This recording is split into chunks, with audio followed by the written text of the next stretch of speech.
સુરત શહેરના ચકચારિત તુષાર ઘેલાણી આપઘાત મામલે તપાસ અધિકારી એસીપી ZR દેસાઈએ માહિતી આપી હતી અને જણાવ્યું હતું કે આરોપી પૂનમ ભદોરિયાના વધુ નાણાકીય વહેવારો મળી આવ્યા છે. બેંક એકાઉન્ટના તપાસ કરાતા 92 લાખના વહેવાર સામે આવ્યા છે. તો આ અગાઉ કરોડો રૂપિયાની લેવડદેવડ પૂનમ ભદોરિયાએ કરી હતી. પૂનમ ભદોરિયાએ જોલી આર્કેડમાં 2 દુકાનો પોતાના નામે લખાવી હતી. ઉપરાંત બ્લુ પોપ્યુલોન નામની સ્કૂલ ઉપર પણ કબજો જમાવી રાખ્યો છે. સાથે પૂનમ ભદોરિયા પોલીસ તપાસમાં સહકાર આપી રહી ન હોવાનું પણ જણાવાયું હતું. પૂનમ ભદોરિયાની બહેન પ્રિયા ભદોરિયા પણ ભૂગર્ભમાં ઉતરી ગઈ છે, જેથી પોલીસે પૂછપરછ કરવા પ્રિયાને નોટિસ આપી છે.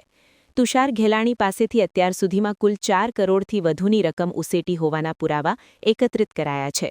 તો અલગ અલગ બેંક વહેવારો પણ મળી આવ્યા છે. તો બીજી બાજુ પૂનમે પણ જમીન અરજીમાં પુરાવા રજૂ કર્યા હતા. ગઈ તારીખ 12/2/2026 રોજ તન્વીબેને આપેલ અરજી અનુસંધાને ઉમરા પોલીસ સ્ટેશન ખાતે ગુનો નોંધાય.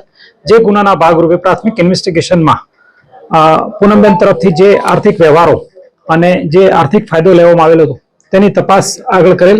જેમાં છેલ્લા 2 દિવસથી તેમની સ્કૂલની તપાસ ચાલી રહેલ હતી. જેમાં પૂનમબેન પોતે કોઈ ભાગીદારી ડીડ અમારી સમક્ષ રજૂ કરેલ નથી તથા તેમના બેન પ્રિયાબેનને પણ વારંવાર બોલાવવા છતાં તેઓ અમારી સમક્ષ હાજર થયેલ નથી.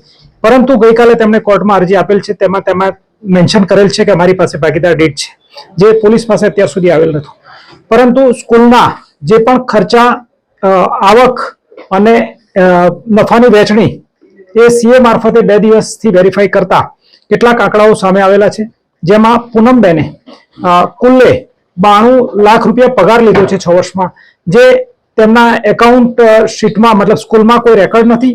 તેમની હાજરી બાબતે કોઈ રેકોર્ડ નથી કે તેમની જવાબદારી બાબતે કોઈ પણ પ્રકારનું રેકોર્ડ સ્કૂલ તરફથી પણ અમને મળેલ નથી. તથા તેમને 35 લાખ રૂપિયા ઇન્ટરેસ્ટ પેટે લીધા છે. તો તેનો પણ ખુલાસો કરી શકેલ નથી કે કયા મૂડીના ઇન્ટરેસ્ટ પેટે તેઓ 35 લાખ રૂપિયા લીધા છે. અને ભાગીદારીના ભાગરૂપે તેમને 57 લાખ રૂપિયા જેટલી રકમ પોતાના પ્રોફિટમાં બતાવેલી છે છેલ્લા 6 વર્ષની. 57 લાખ 57 લાખ રૂપિયા પ્રોફિટ રૂપે બતાવેલી છે. આ તેમની વ્યક્તિગત વાત થઈ. આ ઉપરાંત તેમણે તેમના માતાનો પગાર ઉધારેલ છે, તેમના પિતાનો પગાર ઉધારેલ છે અને તેમના પ્રિયાબેન જે શિક્ષક તરીકે બતાવેલ છે તેમનો પણ પગાર દર મહિને દરેક વ્યક્તિના એકાઉન્ટમાં 40,000 રૂપિયા લેખે છેલ્લા 4 વર્ષથી જાય છે, જેનો આંકડો અંદાજિત 35 લાખ રૂપિયા જેવો થાય છે. જે બાબતે પણ પ્રિયાબેન કે પૂનમબેન તરફથી કોઈ પણ પ્રકારનો ખુલાસો આપવામાં આવેલ નથી. પ્લસ તેમનું શૈક્ષણિક સંસ્થામાં શું રોલ હતો, તેમની શું જવાબદારી હતી કે તેમનું હાજરી રજીસ્ટર પણ ચેક કરતા આ પૈકી કોઈનું નામ મળી આવેલ નથી. જે બાબતે તેમના તરફથી કોઈ સ્પષ્ટતા થયેલ નથી. અને બાકીના વ્યવહારો બાબતે આર્થિક રીતે જે પણ થયેલા છે તેની તપાસ ચાલુ છે. અને પૂનમબેન અત્યારે હાલ જ્યુડિશિયલ કસ્ટડીમાં છે. પ્રિયાબેનને છેલ્લા 3 દિવસથી બોલાવવા છતાં પણ પોલીસ રૂબરૂ આવતા નથી, જેથી આગળ તે શું કહેવા માંગે છે કે શું કરવા માંગે છે તે એમના નિવેદન પરથી વધારે સ્પષ્ટ થશે. પ્રિયાબેન આવતા નથી, પોલીસ શું કાર્યવાહી કરશે? તેમને 3 સમન્સ આપી ચૂક્યા છે. ત્યારબાદ તેમના મોબાઈલ CDR લોકેશનથી ટ્રેસ કરીને તેમને રૂબરૂ બોલાવવામાં આવશે. સર, આજે ડીડ એની પાસે તમામ પુરાવા છે, પોલીસને નથી આપતી પણ કોર્ટમાં જઈને રજૂ કરવા તૈયાર છે. આનું કારણ શું લાગે? જી, કોર્ટમાં એમણે માત્ર ડીડની રજૂઆત કરેલ છે. ભૌતિક પુરાવો તો કોર્ટમાં પણ આપી શક્યા નથી. અને એ તો પૂનમબેન કે પ્રિયાબેન જ કહી શકે કે પોલીસને કેમ નથી આપતા. સર, આ સ્કૂલ કોણ સંચાલક કોણ છે ઓન પેપર? ઓન પેપર સંચાલક એમનું કોઈ જ મેમોરેન્ડમ નથી, માત્ર પાર્ટનરશિપ છે. કોઈ પણ વ્યક્તિની કોઈ પણ પ્રકારની જવાબદારી બાબતે ક્યાં ઉલ્લેખ નથી કે કોઈ પણ વ્યક્તિ ના આર્થિક વ્યવહારો બાબતે માત્ર ડિમ્પલબેન કરીને જે એડમિન છે તમામ સંચાલન એ કરે છે.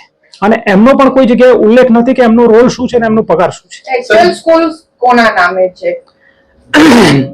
પ્રી પ્રાઇમરી સ્કૂલ છે, જેમાં સત્તાવાર રીતે કોઈનું ઓફિશિયલ રજીસ્ટ્રેશન થયેલું નથી અને એમાં પરમિશન પણ લેવાની નથી. પણ છેલ્લા વર્ષમાં, ગયા વર્ષમાં ડીઈઓ સાહેબ સાથે વાતચીત દરમિયાન છેલ્લા વર્ષથી મંજૂરી ફરજિયાત થઈ છે, જેથી હવે કદાચ તેઓ કોઈ પ્રોપર નામથી પરમિશન લેશે. સર, નફાની વહેંચણી કઈ રીતે થતી હતી?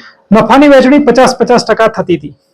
સાહેબ, એવું કહેવાતું હતું કે છેલ્લો કોલ આપઘાત કરતા પહેલા છેલ્લો કોલ પૂનમબેને કર્યો હતો, પરંતુ કોર્ટમાં એવો પુરાવો રજૂ કર્યો છે કે તુષારભાઈ એમને પૂનમબેને ફોન કરીને બધું જણાવતા હતા, વાતચીત થતી હતી. 63 સેકન્ડ સુધી વાત ન કરી.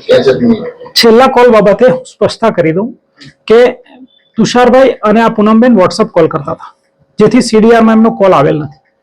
વોટ્સઅપ કોલ માટે IPDR ની જરૂરિયાત હોય છે, જે આપણે માગેલા છે હજુ સુધી આવેલા નથી. અને